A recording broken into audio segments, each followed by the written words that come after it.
I want to talk about risk management. A lot of us work in security roles, chief information security officer, internal auditor, risk analyst, maybe you're a security analyst. And at the end of the day, this is about risk management. And one of the odd things that I find in the industry is we can't all agree on what risk means. And what that means in a nutshell is, are we able to communicate risk? Are we solving the right risks? Are we ensuring business outcomes? Carl Sagan has a great quote that it's better to grasp the universe as it really is rather than to persist in delusion, even if it's comforting, even if it's something we're comfortable with.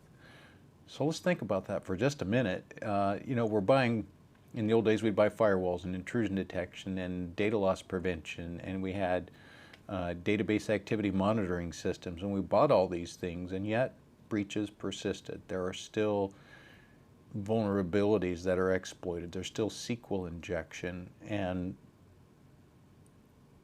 are we managing the risks? And arguably, you can say, well, an enterprise is a really complex thing. Risk management will never be perfect. And the next thing that I've observed is we don't define risk in the same ways. I was at a conference at a vendor dinner because I'm a cheap date, and another risk professional was talking about controls being a risk. And so my question was, what risk do they represent? Because my argument at the table was that risk means loss. If there's no loss realized, if there's not a risk of a loss, a control in itself doesn't mean that it's a risk. It's a vulnerability, potentially, but it's not necessarily a risk.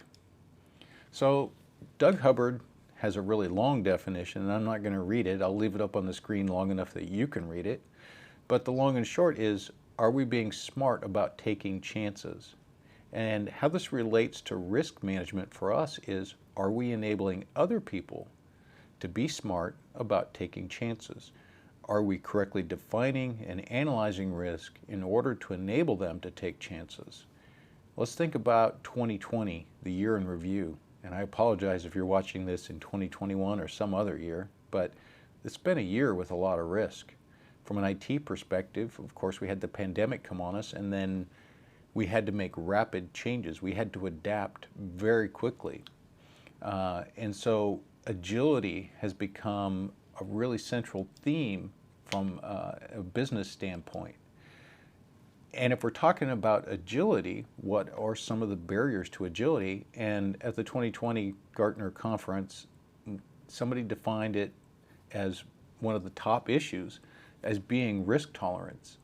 And that means that there's something probably not going well from a risk management perspective. And if you think about the fact that we define risk differently, we disagree about what risk means, that's a problem. Imagine if surgeons or physicists couldn't agree on the definition of really key things. There's a chance that surgeries would go very, very differently. And so if risk management professionals were the surgeons, you probably have some room to worry. Again, I'm not trying to throw shade on anybody. I'm just saying I think there's some work that we have to do here. But let's focus a little bit on what this means with regard to outcomes.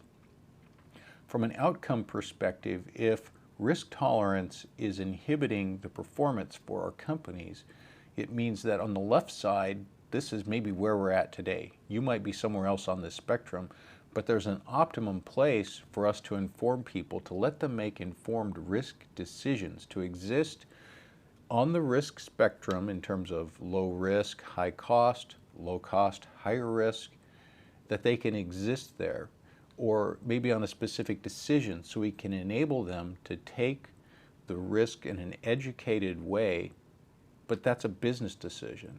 Risk decisions become business decisions, and our risk process has become outcome oriented. This one's a bit controversial. So In his book, one of his books, Doug Hubbard says, a weak risk management system is effectively the biggest risk in the organization.